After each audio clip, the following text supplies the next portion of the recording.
Ciao, buongiorno. Speriamo che il pensiero di oggi vi piaccia. Non dimenticate di lasciarci i vostri commenti. Scriveteci da dove venite, da dove ci ascoltate e se avete dei suggerimenti vi ascoltiamo. Pensiero del giorno, martedì 2 settembre. Chi ama non esclude. È opportuno che comprendiamo il significato di quella parola della scrittura. Preferisco la misericordia ai sacrifici. Perché Dio vuole da noi la misericordia? Perché vuole che siamo come Lui.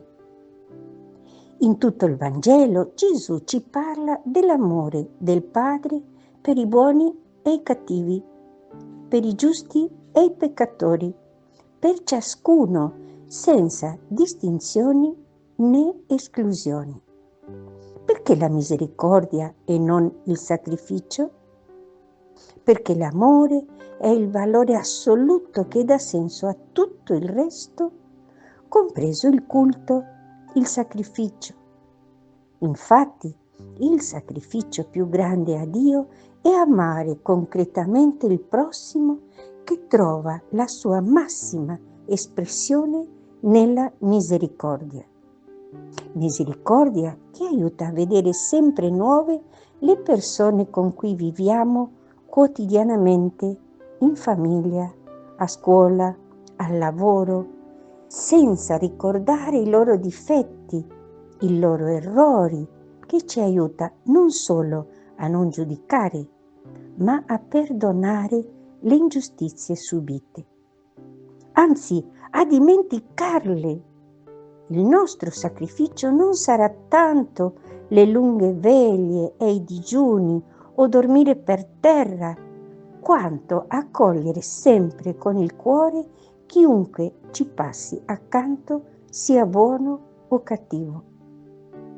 Per noi la misericordia nasce dall'amore che sa sacrificarsi per qualsiasi altra persona, secondo l'esempio di Gesù, che è arrivato fino a dare la vita per tutti. Martedì 2 settembre. Chi ama non esclude. Chiara Lubi, brani dal commento alla parola di vita, giugno 2002.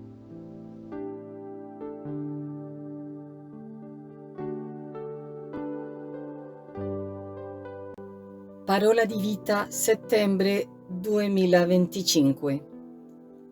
Rallegratevi con me perché ho trovato la mia pecora, quella che si era perduta.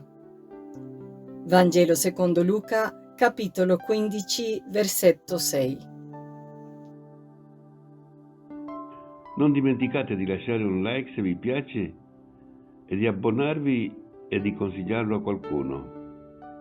Ottimo, vi aspettiamo anche domani. Abbracci e cordiali saluti.